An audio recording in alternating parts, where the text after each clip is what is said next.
तो अब इत्तलात आ रही है कि हसीना वाजिद मुस्ताफी हो गई हैं। वजीर आजम की सीट से हसीना वाजिद हेलीकॉप्टर के जरिए हिंदुस्तान रवाना हो गई हैं और भारत की मुसलसल इस दौरान हसीना वाजिद को मुकम्मल तौर पर सपोर्ट भी रही है और तलबा की जानिब से बार बार एहतजाज किया जाता रहा, अपने हुकूक के लिए आवाज उठाई जाती रही। जो वहां पर जमातें हैं तलबा की, वो सड़कों पर निकली और उनके खिलाफ पुलिस को इस्तेमाल किया गया, फौज को इस्तेमाल किया गया, जिसके बाद तलबा ने कहा कि वजीर आजम मुस्ताफी हों। जिस तरीके से उनके हुकूक सल्ब किए गए, इसके बाद उन्होंने कहा कि फौरी तौर पर मुस्ताफी हों। और आज जब आर्मी चीफ की जानिब से कहा गया कि हम अवाम के साथ खड़े हैं, और हसीना वाजिद ने गुज़िश्ता रोज बहुत ही भोंडा बयान दिया जिसमें उन्होंने कहा कि हम जो सड़कों पर निकले हुए अपने हुकूक मांग रहे हैं, इन्हें कुचल कर रख देंगे और ये लोग दहशतगर्द हैं। तलबा को दहशतगर्द करार दिया गया, जिसके बाद अब इत्तलात आ रही है कि आर्मी चीफ ने भी अवाम के साथ खड़े होने का ऐलान किया और हसीना वाजिद फौरी तौर पर हेलीकॉप्टर के जरिए मुल्क से एक नामालूम मकाम पर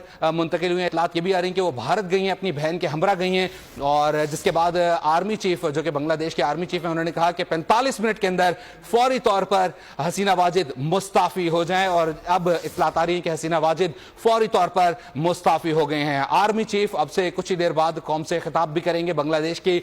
और तलबा इस वक्त बड़ी तादाद में मौजूद हैं सड़कों पर। मजमूई तौर पर इन तमाम तर कशीदा सूरत हाल में 312 से ज्यादा तलबा जो हैं वो जाम बहक हुए हैं। बड़े पैमाने पर पुलिस के जो पुलिस स्टेशन हैं उन पर भी अटैक किया गया, क्योंकि पुलिस जो है वो जबरी तौर पर तलबा को गिरफ्तार भी कर रही थी, तशद्दुद का निशाना भी बना रही थी और बराह रास्त फायरिंग भी कर रही थी, जिससे तलबा में काफी ज्यादा इश्तियाल पाया गया। और उन्होंने मुल्क गिर इस एहतजाज को लेके गए। उन्होंने एक बार एहतजाज रोकने के बाद फिर इस बात की कॉल दी कि अब एक बार फिर से एहतजाज किया जाएगा, क्योंकि मुतालबात नहीं माने जा रहे। अपनी आवाज उन्होंने बुलंद की और उसके बाद अब इत्तलात आ रही है कि हसीना वाजिद मुस्ताफी हो गई है। तलबा की एक बेहतरीन तहरीक सामने आई, जिसके बाद हसीना वाजिद मुस्ताफी हो गई हैं। 45 मिनट का वक्त दिया गया था बांग्लादेशी आर्मी चीफ की जानिब से, जिसके बाद अब इत्तलात आ रही है कि हसीना वाजिद मुस्ताफी हो गई हैं। अवाम को कुचलने का उनकी जानिब से अहकामात किए गए। उन्होंने जो मुजाहरे किए जा रहे थे, उन्होंने कहा कि ये मुजाहरे दहशतगर्द कर रहे हैं। तलबा को उन्होंने दहशतगर्द करार दिया, जिसके बाद तलबा में भी इश्तियाल पाया गया। उन्होंने फौरी तौर पर हसीना वाजिद से मुस्ताफी होने का मुतालबा किया। हसीना वाजिद के इस बयान के बाद आर्मी चीफ ने भी अवाम के साथ खड़े होने का ऐलान किया और आर्मी चीफ, जो कि बांग्लादेश के आर्मी चीफ हैं, उन्होंने 45 मिनट में हसीना वाजिद को मुस्ताफी होने की डेडलाइन दी।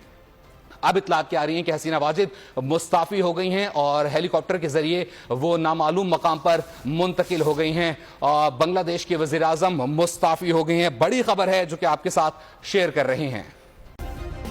सब्सक्राइब करें और बेल दबाएं ताकि कोई खबर रह न जाए।